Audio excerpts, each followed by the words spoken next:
One plus एक ऐसी company जिसने एक राइज भी देखा, फिर एक फॉल भी देखा, और अब उसकी कहानी में फिर से एक राइज भी यहाँ पर आने वाला है। यस, वन प्लस देखा जाए तो एक ऐसी कंपनी निकल कर आई थी जिसे 2013 में पीट लॉ और कार्ल पे ने शुरू किया था, और शुरुआती दिनों में ये सोचा था कि इस कंपनी से यूएस मार्केट में घुसेंगे, और यही सोच के वन प्लस वन बनाया, साइनोजन ओएस यहाँ पर दिया। और जब इनको सेल्स पता चली कि इनकी सेल्स एग्जैक्टली में यूएस में हो ही नहीं रही, इंडिया में हो रही, तब पता चला लोग इंडिया में इंपोर्ट कर करके फोन आ रहे हैं। और उसके बाद इन्हें पता चलता है कि अब इंडिया में अपनी एंट्री लेनी पड़ेगी, और समझ में आया कि इंडिया एक बहुत ही बड़ा की और एक इंपॉर्टेंट मार्केट है। और उसके बाद 2015 से ये कंपनी इंडिया के अंदर बहुत अच्छे तरीके से ग्रो कर रही थी। 2015 में वन प्लस 2 आया, वो इतना खास नहीं चला। फिर वन प्लस 3 निकाला, वन प्लस 5 सीरीज आई, 6 सीरीज आई, और ये कुछ उनके कमाल के फोन थे जो बाद में निकाले। इसका इतना बड़ा इंपैक्ट था कि कंपनी लिटरली एप्पल और सैमसंग को टक्कर देने लगी और उनसे ज्यादा फोन बेचने लगी थी। 2018 में 6 और 60 इतने बड़े सक्सेसफुल प्रोडक्ट साबित हुए कि वन प्लस इंडिया के प्रीमियम सेगमेंट में नंबर 1 कंपनी बन के बैठ गई थी। यहाँ तक कि सैमसंग के फोन भी यहाँ पे थोड़ा पीछे हो गए थे, और इसका सपोर्ट वन प्लस को बहुत अच्छा मिला। लेकिन इसके पीछे वन प्लस की सक्सेस का रीजन क्या था? प्राइसिंग सही थी, परफॉर्मेंस अच्छी देखने को मिलती थी, हार्डवेयर अच्छा था, सॉफ्टवेयर ऑक्सीजन ओएस बहुत सही था, जिसके अंदर जैसे उस जमाने में लोग स्टॉक एंड्रॉइड ऑन स्टेरॉइड्स कहा करते थे, ये चीज वन प्लस का बहुत अच्छा सक्सेसफुल वाली चीज साबित हुई। और 2019 में जब वन प्लस 7 प्रो निकालते, वो एक फ्यूचरिस्टिक फोन के रूप में सामने आता, और जैसे देख के लगता है कि यार ये एक टाइप का स्मार्टफोन होता है। और आज के समय में वन प्लस 7 प्रो आज के मेजॉरिटी फोन से ज्यादा फ्यूचरिस्टिक लगता है। लेकिन देखा तो 2019 खत्म होती जैसे 2020 शुरू होता है, उसके बाद से वन प्लस का एक एक करके एक डाउनफॉल यहाँ पे शुरू होता है। सबसे पहला झटका तो यहाँ पे तब लगता है जब कार्ल पे यहाँ पे कंपनी को क्विट कर देते, वो भी तब जब कार्ल पे खुद वन प्लस का नॉर्ड यहाँ पर लेकर आते हैं। और नॉर्ड एक ऐसी लाइनअप बनता है जहां से वन प्लस ये डिसाइड करता है कि उसे प्रीमियम कैटेगरी के अंदर जाना है। देखो यहाँ पे मुझे लगता है कि क्या हुआ था कि वन प्लस एक सब ब्रांड के रूप में शुरू किया ओप्पो ने,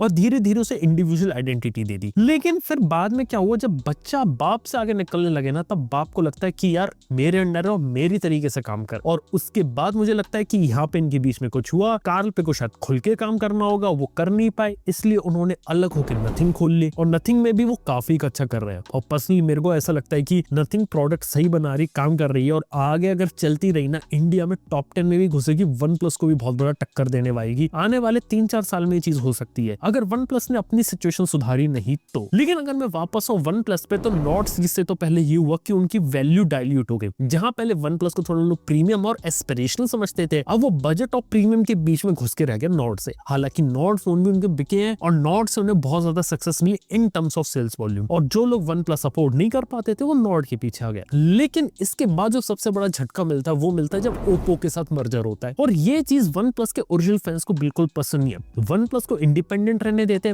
ग्लोबल लेवल पर आपने इनको आपस में मर्ज कर दिया, ये एक दिक्कत थी। इसके बाद चलो वो मर्जर भी ठीक था, इसके बाद ऑक्सीजन ओएस कलर ओएस को भी मर्ज कर दिया, यानी कि ऑक्सीजन ओएस वो रहा नहीं जो लोगों को अच्छा लगता था। और आज के समय में भी ऑक्सीजन ओएस वही है जो पूरा का पूरा कलर ओएस है, सिर्फ नाम बदला गया। इवन रियलमी का रियलमी यूआई भी कलर ओएस है, ओप्पो का भी कलर ओएस है, और यहाँ पे वन प्लस में भी कलर ओएस ही आता है, वही कलर ओएस आपको देखने को मिलता है। और जो पुरानी यूनिकनेस थी वो यहाँ पे चली गई। इसके बाद एक और बड़ा झटका वन प्लस को लगता है 2020 से लेके 2022 के बीच में जितने भी फोन उन्होंने निकाले, मेजॉरिटी के अंदर ग्रीन लाइन के इश्यूज आए थे। और ये वही एक समय था जब वन प्लस ने क्वांटिटी में अपने फोन्स को यहाँ पर बेचा, और जब ग्रीन लाइन का इशू एक हद से ज्यादा आगे निकल गया, वन प्लस इसे कंट्रोल नहीं कर पाई, तब जाके वन प्लस ने फ्री रिप्लेसमेंट फोन्स और भी कई सारे प्रोग्राम यहाँ पे चलाए जिससे लोगों का भरोसा जीता जा सके। लेकिन ये इतना अच्छा नहीं था, लोगों की तरफ से एक बार ट्रस्ट लूज हुआ, वो दोबारा से गेन करने में बहुत दिक्कत आने वाली थी, जिस वजह से जो वन प्लस है वो अपने कस्टमर्स लूज करती चले गए। और 2024 में ये हुआ, उसके जितने भी पुराने कस्टमर्स थे वो दूसरे कंपनीज के फोन्स पे अपग्रेड करने लगे, जिसके अंदर प्राइमरी कुछ एग्जांपल्स हैं मोटरोला, आईक्यू, कुछ लोग वीवो पे गए, कुछ लोग सैमसंग पे गए। इवन जो प्रीमियम बायर थे उन्होंने सोचा हम लोग एप्पल पे चले जाते हैं, वो लोग एप्पल के आईफोन पे चले गए, जिस वजह से जो वन प्लस रहता है ना एज अ ब्रांड यहाँ पे सीधे 10th पोजीशन पर आ गया। इवन इन्हें रिटेलर साइड में भी बैकलैश मिला था, जहाँ पे 4,500 स्टोर्स ने वन प्लस को बॉयकॉट कर दिया था कि वो वन प्लस के फोन्स नहीं बेचेंगे। यार ये सारे बड़े बड़े झटके लग रहे थे, लेकिन 2025 में आते आते वन प्लस ने डिसाइड किया बस अब बहुत हो गया, अब जो था वो गया, अब आने वाला जमाना हमारा है, अब जितना नीचे गिर सकते थे गिर चुके, अब यहाँ से जितना भी जाना वो ऊपर जाना है। अब इस हिसाब से वन प्लस ने कुछ चीजें ट्राई करी। पहले तो पिछले 3 साल के अंदर तकरीबन 2000 करोड़ रुपए इन्वेस्ट करने वाले अपने प्रोजेक्ट स्टारलाइट में, जिस कारण से जो प्रॉब्लम प्रॉब्लम्स हमने फेस करी वो प्रॉब्लम सॉल्व करेंगे। सबसे पहले तो फोन के अंदर ग्रीन लाइन की प्रॉब्लम नहीं है तो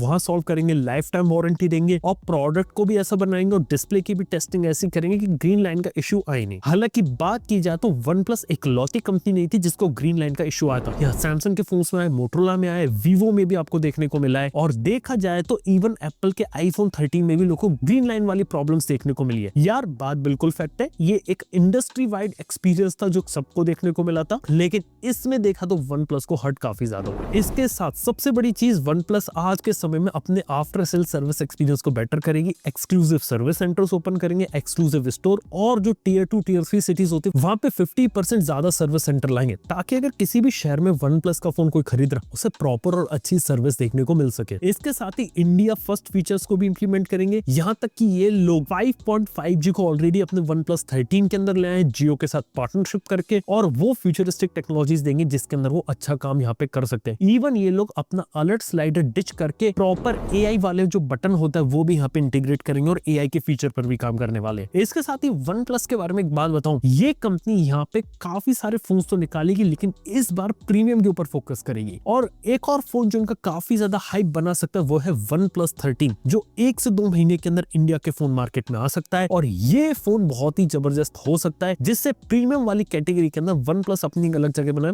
और 40 से 50 हजार वाली रेंज में जो लोग वन प्लस का फोन खरीदना चाहते थे उनको अच्छा ऑप्शन नहीं मिल रहा था उनके लिए एक और सॉलिड ऑप्शन यहाँ पर दे। और मार्केट में जैसे जैसे कॉम्पिटिशन बढ़ रहे जैसे जैसे बाकी कंपनी जैसे आईक्यू बहुत तेजी से आगे निकल रहा है, मोटरोला आगे निकल रहा है, इनसे किस तरीके से वन प्लस लड़े ये यहाँ पर एक बात रहेगी। इसके साथ ही वन प्लस को ना जो काम यहाँ पे करना चाहिए वो है नॉर्ड वाली स्ट्रेटेजी को रिफाइन करना और नॉर्ड के अंदर है ना एक लिमिट तक फोन निकालना, क्योंकि जो लाइट वाली सीरीज आती है ना वो इतनी अच्छी होती नहीं है और उससे बेटर फोन्स मार्केट में होते हैं, तो वहां पे ना इस चीज को डिसकंटिन्यू कर सकते हैं और जहां पे ये लोग अच्छा परफॉर्म कर रहे हैं ना वहां पे ये लोग डबल डाउन कर सकते हैं और पुरानी जो यूनिकनेस होती है वो दोबारा से ला सकते हैं। इसके साथ ही भले ही ऑक्सीजन ओएस कलर ओएस जैसा हो गया है लेकिन आज भी उनके पास मौका है कि उसको पुराने जैसा लुक एंड फील दे सकते हैं, थोड़ा क्लीन और स्टॉक एंड्रॉइड जैसा लुक एंड फील दे जैसा गूगल पिक्सल का आता है और वहां से यूनिकनेस लेके आगे लोग आगे बढ़े। इसके साथ ही यूजर एक्सपीरियंस पे फोकस किया जा सकता है, परफॉर्मेंस पे फोकस किया जा सकता है इनके प्रोडक्ट पे और प्रोडक्ट अब वन प्लस के ऐसे हो सकते हैं जो काफी ज्यादा मार्केट में और धूम मचाते हैं, क्योंकि 2023 और 24 वन प्लस के लिए ना काफी ज्यादा डाउनवर्ड वाला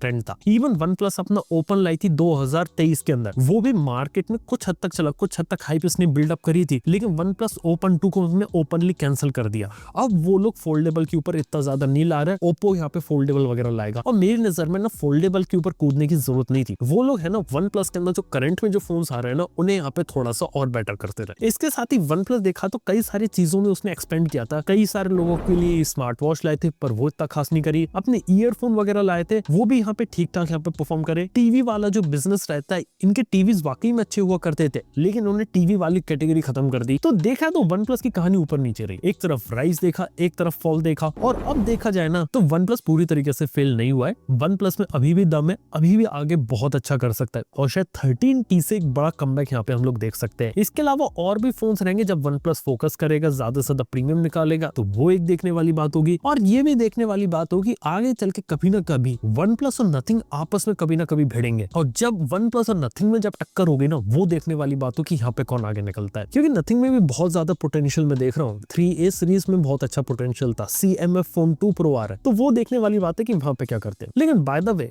वन प्लस या नथिंग में अगर कॉम्पिटिशन होता दोनों में से अगर आपको कोई एक चूज करना हो तो कौन सा चूज करोगे? नीचे कमेंट बताओ। थैंक यू बने रहने के लिए। मैं आपसे मिलता हूं नेक्स्ट वन के अंदर। Good bye.